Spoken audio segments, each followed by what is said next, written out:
MrBeast, o maior youtuber do mundo, acabou de lançar um reality show lá no Prime Video e eu achava que era só mais um reality show qualquer em que ele explode coisas aí por engajamento, como ele faz no YouTube. Então eu ignorei aí durante algumas semanas até que eu resolvi assistir. E meus amigos, o que eu vi ali foi muito mais do que um reality show qualquer. O que o MrBeast fez ali, o que ele criou ali, foi um verdadeiro experimento psicológico profundo. Uma obra-prima, perfeita em todos os detalhes, que coloca os participantes sob pressão e revela a verdadeira natureza humana. A maioria das pessoas que estão assistindo só estão ali para se entreter, isso é normal, mas eu, no caso, depois que eu vi do que se tratava, eu resolvi usar esse show para estudar o comportamento humano. Isso porque os mesmos princípios psicológicos que o MrBeast usa nos desafios estão nesse exato momento sendo a base para um movimento que, provavelmente, cara, vai definir o futuro da humanidade. Fica comigo aqui que você já vai entender do que eu tô falando, mas primeiro vamos entender como funciona o Beast Games. O reality é uma série que começa ali com 1000 participantes competindo entre si por 5 milhões de dólares, e eles vão ser colocados ali em vários desafios em série e cada um dos jogos que eles vão jogar vai eliminar uma parcela dos participantes. Só que isso não tem nada de novo, a gente já viu vários programas, vários realities fazendo coisas parecidas, até o Silvio Santos já fez algo parecido. Mas o que faz os jogos serem tão interessantes não é a grandiosidade do cenário ou o tanto de dinheiro que o MrBeast gastou no orçamento daquele programa. Na verdade, o que faz aquilo ser um dos programas mais interessantes, um dos realities mais interessantes, que particularmente eu já assisti, são os dilemas psicológicos cuidadosamente orquestrados para fazer com que aquelas pessoas sofram, se emocionem, criem laços de amizades e também decidam trair os próprios amigos. E antes de mais nada, um disclaimer aqui, se você ainda não assistiu, fica tranquilo, relaxa, que esse vídeo aqui não vai ter nenhum spoiler que estrague a sua experiência para você assistir depois, mas só para te contextualizar, imagina o seguinte: imagina que você tá lá, você é um participante e dentre as 1000 pessoas que estão ali, vocês se separam em grupos de mais ou menos 50 pessoas, acho que é mais ou menos isso, e você é escolhido. Você é escolhido por um grupo ali, o seu grupo de 50 pessoas, para uma posição de liderança. Eles não te escolhem porque você é o mais forte ou porque você é o mais inteligente. Eles te escolhem porque acreditam que você é o mais confiável dentre eles.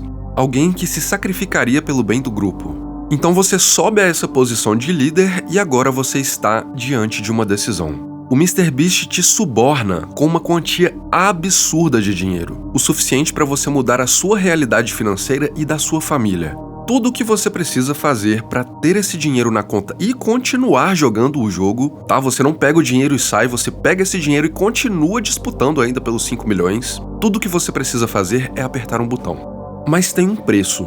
Para que você se dê bem, o seu grupo inteiro será eliminado da competição. Ou seja, é o seu bem-estar, é a sua mudança de vida, em detrimento da traição de outras 50 pessoas. E não são meros competidores que você vai eliminar, são pessoas que te colocaram ali. Elas te colocaram ali por acreditarem na sua lealdade. Pessoas que confiaram o futuro delas a você. E aí, o que você faria? Você destruiria o sonho de mudança de vida de 50 pessoas para garantir o seu? Ou você se sacrificaria para ajudar essas outras 50 pessoas? Esse é só um dos muitos jogos do desafio do MrBeast e cada um deles vai testar não só a sua lealdade, mas também o seu caráter. Praticamente todos os jogos ali são dilemas morais que colocam os participantes sob pressão. E nada que acontece ali durante os jogos é por acaso. Tudo é muito bem pensado para colocar os participantes em situações em que eles são obrigados a tomarem decisões difíceis. E muitas vezes eles tomam decisões achando que estão se dando bem, para só lá na frente descobrirem que essa decisão que eles tomaram agora vai custar muito caro para eles no final. Então o MrBeast colocou tudo ali de forma genial para que não importa as diferenças físicas e intelectuais entre os participantes.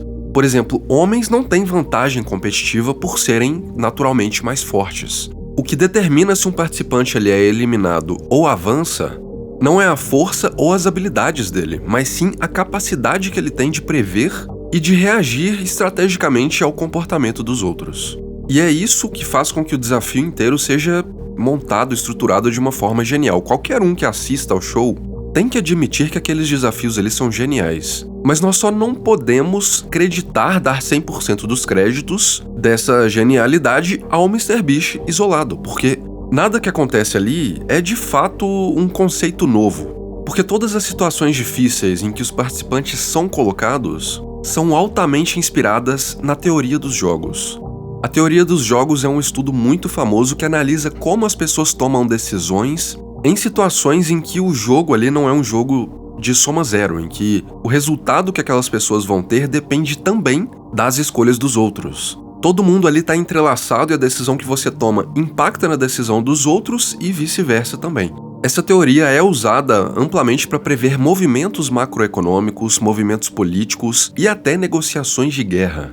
Para quem assistiu o meu último vídeo, sabe que eu tô pretendendo aqui explicar mais profundamente muitos conceitos que eu abordei lá no meu documentário O Fim do Dinheiro, no meu canal principal. E lá eu mostrei um dos exemplos mais conhecidos da teoria dos jogos, que é o dilema do prisioneiro. Eu vou deixar aqui esse trecho para você, caso você não tenha assistido o documentário, mas eu aconselho que assim que você acabar de assistir esse vídeo aqui, assista ao documentário completo, tá? Tira 1 hora do seu dia, porque realmente as informações que eu passo ali, você não vai ver em nenhum outro lugar. Então fica aí com o dilema do prisioneiro e eu já volto para comentar qual a relação disso com os jogos do MrBeast. Um dos conceitos mais elucidativos sobre a teoria dos jogos é o dilema do prisioneiro. Imagine 2 prisioneiros em celas isoladas. A polícia não sabe quem é o verdadeiro culpado, então oferece um acordo aos 2. Se um deles entregar e trair o outro, ele será libertado, enquanto o outro irá cumprir uma sentença de 10 anos. Se ambos permanecerem em silêncio, cooperando um com o outro, ambos recebem uma pena de 2 anos. Mas se os 2 traírem, os 2 terão uma pena de 5 anos. Nenhum deles sabe o que o outro vai fazer. Então eles têm de tomar uma decisão baseada em uma suposição sobre o que o outro vai fazer. Basicamente, o que o MrBeast fez no Beast Games foi pegar esse mesmo princípio e transformar em jogos reais onde cada participante precisa prever o que os outros vão fazer para conseguir um resultado e não serem eliminados. Em cada jogo em que eles estão inseridos ali, o pensamento que fica na cabeça deles é: será que o outro competidor ali, será que aquele cara vai me trair? Ou então, será que ele vai se sacrificar? Será que eu consigo manipular aquele cara para que ele faça o que eu quero? Ou será que seria benevolente da minha parte eu mesmo me sacrificar por ele? E você assistir às decisões que aqueles participantes tomam e a relação entre eles ali é impressionante como aquilo revela muito da natureza humana e como aquilo pode ser usado como um estudo psicológico para prever as ações humanas. No meu documentário lá no Fim do Dinheiro, esse trecho que você acabou de ver aí da teoria dos jogos, do dilema do prisioneiro, eu usei ele para exemplificar o que está acontecendo agora nesse exato momento no cenário geopolítico global, porque lá eu mostro que todos os países estão agora mesmo sendo inseridos em um dilema parecido com o dilema do prisioneiro. Porque os incentivos que os governos sempre tiveram com a moeda fiduciária é fazer o que era melhor para eles mesmos, em detrimento de nós, da população. Eles tinham o poder total de fazer o que era bom para eles e o que era pior para a população, ou seja, imprimir cada vez mais dinheiro, corromper cada vez mais a moeda, enriquecendo os amigos deles em detrimento da diluição do poder de compra de nós, meros mortais, né? Só que o que acontece é que agora as moedas fiduciárias todas do mundo inteiro já atingiram um ponto sem volta em que o colapso financeiro é inevitável. Todos os países vão colapsar, todas as moedas vão colapsar. E eu não vou elaborar isso daqui. Se você quiser entender o porquê, vai lá e assiste o documentário completo, porque lá eu explico isso com detalhes. Mas o fato é, não tem mais volta, e agora os países começam a buscar soluções para não serem completamente dizimados financeiramente. E lá nesse documentário eu também te explico por que o Bitcoin pode ser o bot salva-vidas dos países que adotarem primeiro a tecnologia.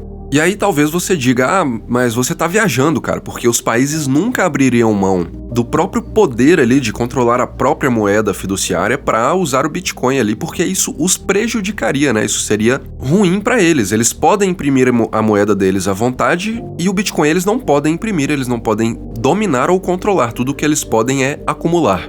Então os países jamais fariam algo que prejudicaria o próprio poder deles, né? Você pode até argumentar isso.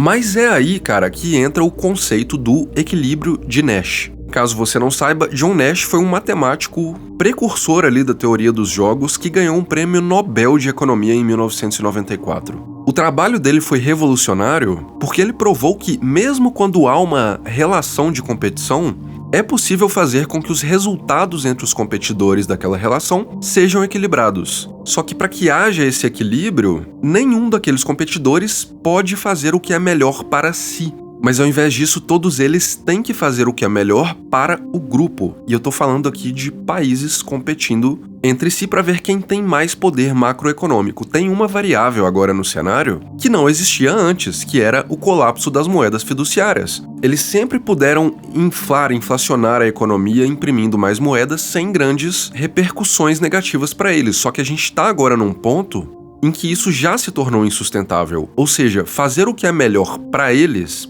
já não é mais uma opção. Então agora eles estão em um estágio de redução de danos para eles. Então a melhor decisão para todos eles é chegar a um consenso ali do equilíbrio de Nash, que seria fazer não o que é melhor para cada um deles, mas o que é menos pior para o grupo.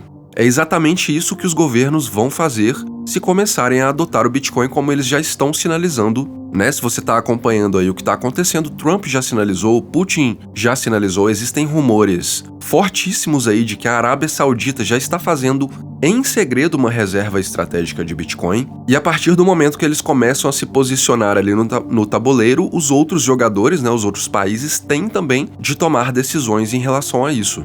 Porque mesmo que a contragosto, né, sabendo que eles estão fazendo algo que tira poder deles mesmos, eles vão acabar considerando o Bitcoin como alternativa viável.